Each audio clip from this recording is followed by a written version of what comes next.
Let's see what takes place in today's hearing.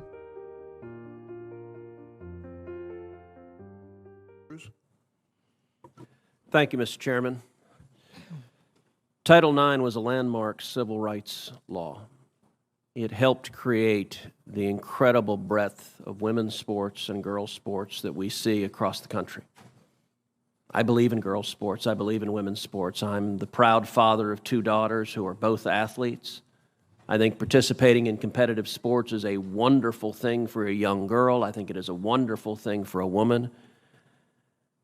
And I think, unfortunately, today's Democrat Party has decided that women's sports and girls' sports no longer matters, and they're willing to push radical legislation designed to destroy girls' sports and women's sports. Ms. Gaines, I want to thank you for your courage.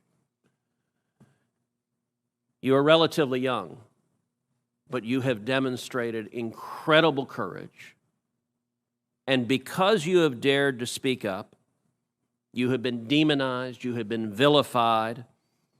I saw when you were attacked by a leftist mob at San Francisco State University for daring to speak up.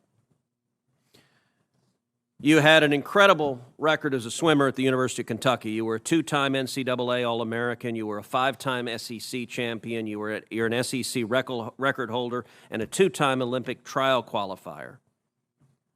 But yet on March 27th, 2022, something changed.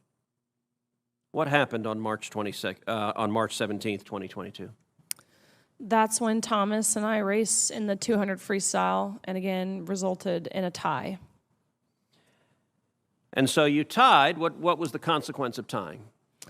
We went behind the awards podium where typically you're handed your trophy, you're marched out, you're named an All-American.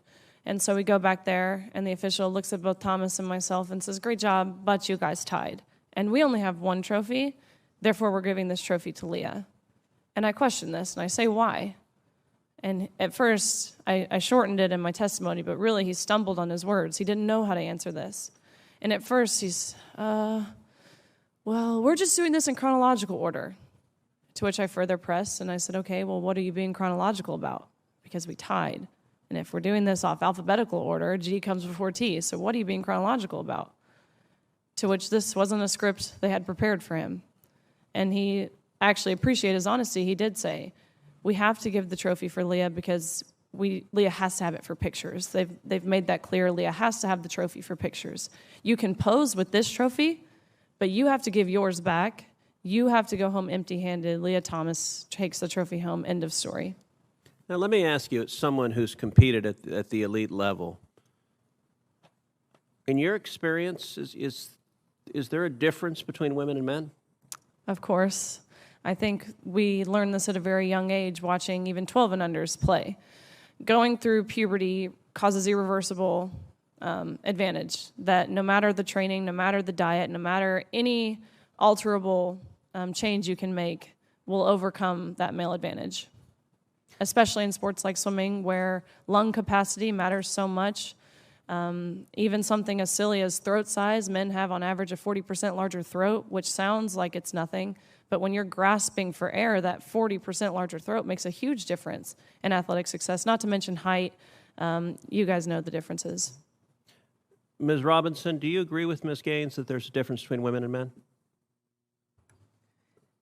If the question is about trans women... I'm just asking, is there a difference between women and men? What I can say is that the NCAA has rules in place. They've had rules in place for the last decade, and when this competition happened, I'm going to try again. The rules were clear. Do you believe there's a difference between women and men? It's a yes-no question. Do you believe there's a difference? Oh, I think that we're talking about this case with the NCAA. No, I'm asking a question. Do you believe there's a difference between women and men? Most people could answer this very simply. I'm curious if you're willing to do so.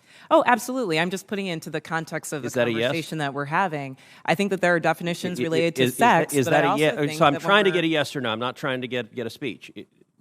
Is there a difference between women and men? I think that there are definitions for biological sex. Okay, so you're not answering that. Let me ask you this question then. Why do women's sports exist? If you can't define a difference between women and men, why not abolish women's sports and just tell little girls to swim with little boys and see who wins? Oh, I'm simply saying that that sex is My different question, than gender. why and I do believe that women's sports have a great exist? value. I mean, Senator, I'll tell you right Ms. now. Robinson, please answer the question I'm asking you. Absolutely. Why do women's sports exist? I think that there are so many positive benefits to sports. But I mean, why have a we've talked separate about it here category for today. women? If there's no difference between women and men, why to have women's sports?